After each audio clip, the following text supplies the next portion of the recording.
ගම් වතුර තත්වයකදී ගම් වතුරක් ඇති වෙනවා කියලා දැනගන්න විවිධ ක්‍රම භාවිතා කරනවා.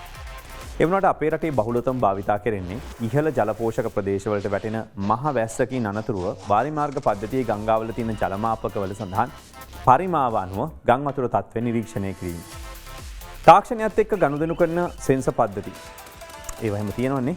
නමුත් තාමත් බහුලව භාවිතා කරන්නේ ඔය පරණ ක්‍රමය. ඒතර ගාල්ලේ ලබුදුවේ සිසුවෙක් නිර්මාණය කරලා තියෙනවා ගම් වතුර අනතුරු රැඟවීමේ පද්ධතියක්. ඔය පහුගියදා ඇති වෙච්ච ගම් වතුර තත්ත්වය නිසා නෙමෙයි ඒ ප්‍රදේශවල කිසිම අනතුරු රැඟවීමක් නැතුවම වුණත් නිතරම ගම් වතුරට මුහුණ දීමක් ඒ ප්‍රදේශයන් ආශ්‍රිතව සිද්ධ වෙන නිසා මේ දරුවෝ හිතලා තියෙනවා මේ වගේ නිර්මාණයක් කරන්න ඕන කියලා.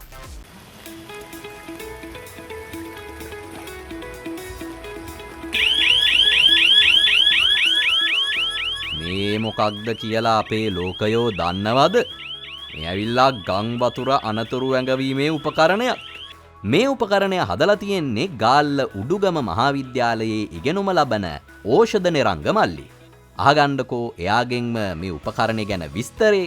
ආසන්නයේම තියෙන සිංහරාජය සහ දෙනියය කියන ප්‍රදේශවලට අධික ලෙස වර්ෂාපතන ඇති වුණාට පස්සේ මේ පහත් බිම් වෙච්ච උඩුගම බද්දගම මේ වගේ ප්‍රදේශවලට වර්ෂාව දැහැලෙන්නේ නැතුව නිකම්ම නොදැනුවත්වම අපිට ජල ගැලීම් කියන එක ඇති වෙනවා. පහළ තියෙනවා බෝල දෙකක්. පල්ලෙහා තියෙන බෝලේ අපි බරක් යොදලා තින්නේ. ඉහළ තියෙන බෝලයට අපි නිකන් තියලා තින්නේ. එතකොට ඉහළ බෝලයේ ජලයේ මට්ටම. ඒ කියන්නේ අපි හිතනවා ජලය මේ මට්ටමට එනකොට මිනිසුන්ට හානියක් වෙන්න පුළුවන්, දේපල වලට හානියක් වෙන්න පුළුවන් කියලා. එතකොට ඉහළ බෝල මට්ටමට ජලය ආවට පස්සේ පහළ බෝලයත් එක්ක උස්සගෙන තමයි එන්නේ. ඇතුලේ තියෙන ස්විච් එකක් තියෙනවා. ඒ ස්විච් එක ස්වයංක්‍රීයව මේ වෙනවා අර බෝලය ඉහළට එීමත් එක්ක. මේක ක්‍රියාත්මක වෙන්නේ මෙන්න මේ සෝලාර් පද්ධතියත් එක්ක. සෝලාර් පද්ධතියෙන් පැය 24ම ක්‍රියාත්මක වෙන විදිහට හදලා තින්නේ. ඇතුළේ තියෙන බැටරිය charge වෙනවා. මේක ජල ගැලීම වෙච්ච වෙලාවෙ ඉඳලා පැය භාගයක් ක්‍රියාත්මක වෙලා එතනින් ඉස්සරහ ටික සද්ද වෙන්නේ නැති වෙන තමයි හදලා තින්නේ. අංශක 360ටම කැරකෙන විදියට සංඥාව නිකුත් වෙන විදියට හදලා තිනවා. ඊට 250ක අරය ඇතුලේ තියෙන ඕනෑම නිවාස සංඛ්‍යාවට මේක සංසුදුසුයි කියලා විශ්වාස කරනවා. දැනට මම මේ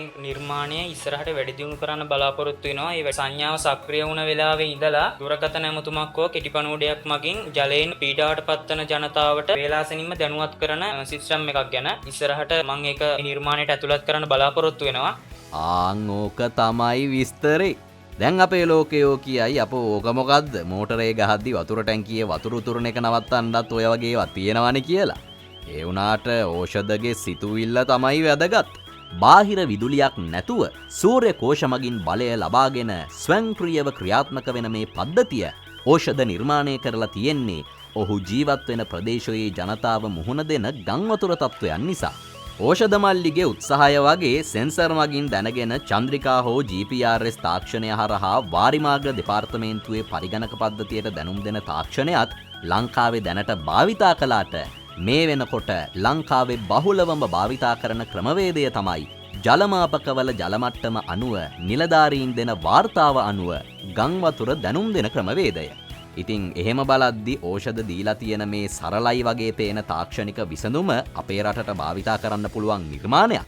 ඕෂධ මේ නව නිර්මාණයට කලිනුත් තව බොහෝ නව නිර්මාණ කරලා ජයග්‍රහණ පවා අත්කරගෙන තියෙන දක්ෂ නව නිර්මාණ ශිල්පියෙක්. මේ නිර්මාණ කුසලතාවයෙන් එයා ගොඩාක්ම ඉහළට ගියා. ගිය අවුරුද්දේ ඊට ඉස්සෙල්ලා අවුරුද්දේ දෙකේම දකුණු පළාතේ පළවෙනිය වුණා නව නිපැයුම් තරඟවලින්. එයාට මේ නිර්මාණ හැකියාව කියන්නේ උපතින්ම වගේ ආපු දෙයක් කියලා වගේ තමයි දැනෙන්නේ. මම කැමතියි මෙයාට මේ දක්ෂතාවය ඉදිරියටම ගෙනියනවා නම් පුළුවන් විදියට දරුවට උදව් කරගෙන යනවා මේ වෙනකොට. ඒ වෙනුවෙන් උදව්පදව ගන්නවා නම් කවුරු හරි කෙනෙක් ඒක ලොකු ශක්තියක් වෙනවා මෙයාට. මේ නිර්මාණය සැබවින්ම වටිනවා. මොකද අපි නිරදික මෝසමින් නිතර පෝෂණය වන ගින්ගඟත් එක්ක දිවි ගෙවන මිනිස්සු මේ ප්‍රදේශයේ විශේෂයෙන්ම මැයි සිට සැප්තැම්බර් දක්වා නිතර ගම් වතුර අවදානමට මේ ප්‍රදේශවල මිනිස්සු වාර්ෂිකව මුහුණ දෙනවා. රාත්‍රී කාලයේදී පවා ඒ ගම් වතුර තත්ත්වය කල්තියා අඳුන ගන්න පුළුවන් විදියට තමයි මේ නිර්මාණය බිහි වෙන්නේ. විශේෂයෙන්ම පහුගිය 2003 වසරේ 2017 වසරේදී නින්දදී පවා අපේ ප්‍රදේශවල මිනිස්සු ගම් වතුරට බිලි වුණා. පාසල් ශිෂ්‍යයෙක් විදියට මේ නවෝත්පාදනය හරහා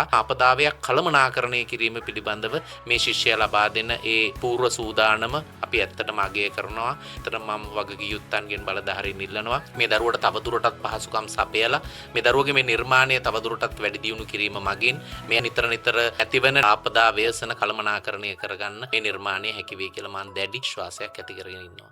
ඉතින් මේ ගමේ විකසිත වුණ මල මේ දක්ෂයාට අත දීලා ඔහුගේ අනාගතය වෙනස් කරන්න අපේ ලෝකයෝ කවුරු හරි කැමති නම් නැත්තං ඔහුගේ මේ නිර්මාණයෙන් වැඩක් තියෙනවා කියලා බලධාරීන්ට හරි හිතෙනවා නම් ලෝකයා මගින් ඖෂධව සම්බන්ධ කරගන්න පුළුවන් කියලා ලෝකයා මතක් කරනවා.